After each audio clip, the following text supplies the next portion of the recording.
দর্শক, বাণিজ্য উপদেষ্টা আজ জানালেন আগামী সপ্তাহের মধ্যেই সংশ্লিষ্ট অনেকেই যুক্তরাষ্ট্র যাচ্ছেন ট্রাম্পের যে শুল্ক প্রসঙ্গ সেই বিষয়টি আলোচনা করার জন্য। একই সাথে বাণিজ্য ঘাটতি কীভাবে কমানো যায় যুক্তরাষ্ট্রের সাথে এবং কি কি পরিকল্পনা আসলে হাতে নেওয়া হবে সেই বিষয়ে অনেকটাই তিনি বিস্তারিত বলেছেন। এবং এ নিয়ে আরও বিস্তারিত কথা বলতে আমাদের সাথে যুক্ত হচ্ছে অর্থনীতি বিশ্লেষক মাহফুজ কবির।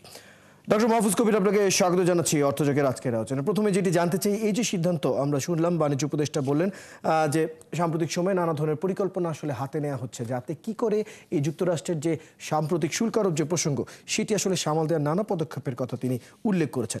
এই যে তার বিভিন্ন কথা, সেটি নিয়ে আসলে আপনার মতামত কি, কতটুকু মনে হয়? আবার আমরা জানলাম আগামী সপ্তাহে অর্থ উপদেষ্টাও যাচ্ছেন যুক্তরাষ্ট্রে সভার জন্য, মিটিংয়ের জন্য। কি বলবেন বিষয়টি নিয়ে? হ্যাঁ, ধন্যবাদ। আসলে যে উদ্যোগগুলো নেওয়া হচ্ছে সেগুলো ইতিবাচক। আমি মনে করি যে এই আলাপ আলোচনা শুরু করতে হবে। মানে আমি একেবারে যখন ট্রাম্প শুল্ক আরোপ করার সিদ্ধান্ত নিয়েছিলেন, তাৎক্ষণিকভাবে বলেছিলাম যে আসলে আমাদের সবচেয়ে বড় একটা অ্যাডভান্টেজ আছে, সেটি হলো টিকফা।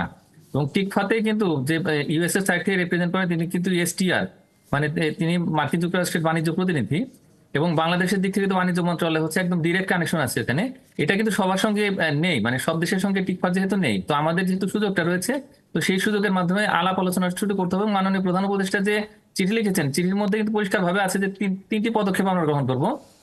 একটি হলো যে শুল্ক কমানো, নন ট্যারিফ ব্যারিয়ার সেটাকে রিভিউ করা, এবং একই সঙ্গে যে তাদের কাছ থেকে আমদানি বাড়ানো, বিশেষ করে পণ্যের আমদানি বাড়ানো। এবং সেখানে তিনি পরিষ্কার করে বলছেন যে খাদ্য পণ্যের যে আমদানি সেগুলো বাড়তে পারে। তো এটার পাশাপাশি এখন যে কথাবার্তাগুলো হচ্ছে, মাননীয় বাণিজ্য উপদেষ্টা যেটি বললেন সেটি হলো যে সেবার আমদানি সেটা বাড়বে। সেবার আমদানি কিন্তু এখন বহাল আছে এবং অনেক রকমের সেবা কিন্তু তাদের কাছ থেকে আমরা নিচ্ছি। গুগল, তারপর ফেসবুক থেকে শুরু করে মেটার যে সার্ভিস সেগুলো, এবং অন্যান্য অনেক রকমের সার্ভিস, মানে সেটা যে ট্রান্সপোর্ট সার্ভিস অনেক বড় একটা জায়গা, এবং অন্যান্য অনেক টেকনিক্যাল সার্ভিস আমরা নেই। তো ওইগুলাকে একটু রিভিউ করে ওগুলোর আমদানি কিভাবে বাড়ানো যায়, তো সেটা করা যেতে পারে। কিন্তু সবচেয়ে বেশি তারা যেটা দেখবে সেটা হচ্ছে যে পণ্যের আমদানি আমরা কতটুকু বাড়াচ্ছি, এবং পণ্যের আমদানি বৃদ্ধির মাধ্যমে আমরা কিভাবে আসলে এই যে যে বাণিজ্য ঘাটতি সেটা কমাচ্ছি। তার কারণ তারা যে শুল্কটা আরোপ করার সিদ্ধান্ত নিয়েছিল সেটা কিন্তু পণ্য আমদানি রপ্তানির ক্ষেত্রে যে বাণিজ্য ঘাটতি রয়েছে সেটির ক্ষেত্রে।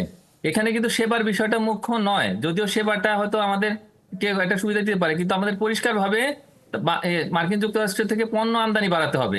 এবং আমাদের পুরো কৌশল হবে সেই দিকটাতেই যে যে পণ্যগুলো আমরা আমদানি বাড়াবো সেগুলো যেন বাংলাদেশের বাজারে চাহিদা রয়েছে, বাংলাদেশের শিল্পায়নে খাদ্যের চাহিদা পূরণ এবং এই রপ্তানি বৃদ্ধি, এই তিনটে জায়গাতে যদি সেটা কাজে লাগে, সেই পণ্যগুলোই আমাদেরকে নির্দিষ্ট করতে হবে যে সেগুলো আমদানি বাড়াবো। তাহলে সেই ক্ষেত্রে মাহফুজ কবির, আপনি কি মনে করেন এই যে পণ্যগুলোর কথা আপনি বলছেন, আসলে সেই ক্ষেত্রে আমরা কি কি পণ্য আসলে আনতে পারি এবং সেজন্য আমাদের দেশের ব্যবসায়ী বা শিল্প খাত কতটুকু প্রস্তুত বা কি কি প্রস্তুতি আসলে প্রয়োজন বলে মনে করেন? হ্যাঁ, সেক্ষেত্রে আমরা যে প্রধান চারটি পণ্য আমদানি করি সেটা হচ্ছে যে আয়রন, স্ক্র্যাপ, এবং একই সঙ্গে যে আমরা মিনারেলস আমদানি করি, এবং এর পাশাপাশি আমরা আমাদের তৃতীয় পণ্যটা হলো যে ওইখান থেকে কিন্তু সয়াবিন এবং অয়েল সিড আমদানি করছি। চতুর্থ পণ্য কটন। এই চারটা মিলে হচ্ছে যে 3/4, মানে 75%। তো সুতরাং সেই আমদানিগুলো যেহেতু এখন হচ্ছে, তো সুতরাং সেটা আমরা আমদানি বাড়াতে পারি। যদি কানাডা থেকে গম আমদানি করতে পারি তাহলে মার্কিন যুক্তরাষ্ট্র থেকে আনতে সমস্যা কি? যদি ব্রাজিল থেকে তেল আমদানি করতে পারি, সয়াবিন তেল, তাহলে মার্কিন যুক্তরাষ্ট্র থেকে আমদানি বাড়াতে সমস্যাটা আমাদের কোথায়?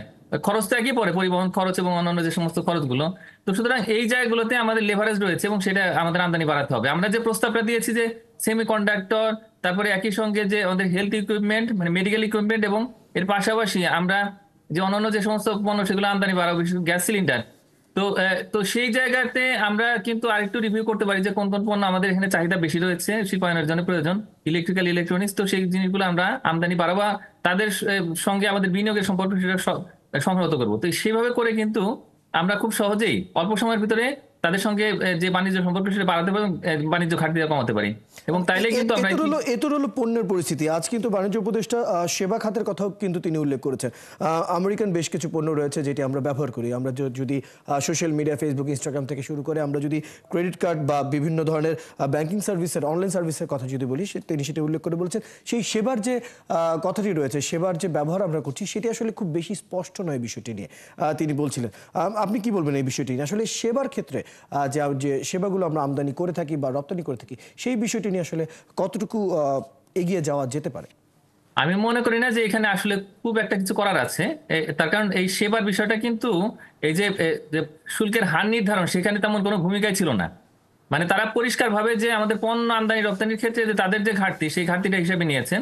এবং সেটাই হচ্ছে মূল কথা। এবং সুতরাং সেবার আমদানি রপ্তানি এই জায়গাটা যদি আমরা কিছু বুস্টাপও করি খুব একটা লাভ হবে না। আর ইতিমধ্যেই যে সেবাগুলো নিচ্ছি তো সেইগুলো কিন্তু চলমান থাকবে, এবং সেইখানে কিন্তু ট্যানজিবল কোনো টার্গেট আমরা ব্যবসায়ী কমিউনিটিদেরকে দিতে পারবো না, ব্যবসায়ীদেরকে বলতে পারবো না যে ভাই এই যে মেটার যে সার্ভিস সেটাকে আরো এতটুকু আমদানি বাড়ানো হোক বা গুগলের সার্ভিসটা আমদানি বাড়ানো হোক। বরং যেটা হতে পারে যে যেমন আমেরিকান এয়ারলাইন্স, তো সেটা কিন্তু বাংলাদেশে কিন্তু সেভাবে চলবে না। তো সুতরাং আমরা সেইভাবে সেবার ক্ষেত্রে খুব বেশি অগ্রসর হতে পারবো না, এটা পরিষ্কার করে বুঝতে হবে। বরং আমরা আমাদের দেশে যে পণ্যগুলো যেগুলো আমরা আমদানি করি তো সেইগুলোর ক্ষেত্রে জোরটা বেশি দিতে হবে, এবং সেইভাবে আসলে আমাদের পরিকল্পনা সাজাতে হবে। আগামী সপ্তাহের দিকে অর্থ উপদেষ্টা এবং এছাড়া আরো অনেক সংশ্লিষ্ট অনেকেই আমেরিকা যাওয়ার কথা রয়েছে এবং তারা এই বিষয়ে আলোচনা করবেন বলে আমরা জেনেছি।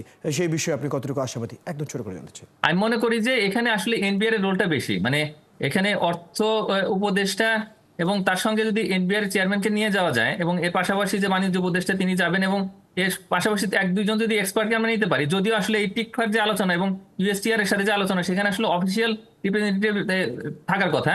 তো আমি মনে করি যে এই এই যে বৈঠক সেটি খুবই একটা মানে আইস ব্রেকিং এর ক্ষেত্রে একটা ভালো রোল প্লে করবে।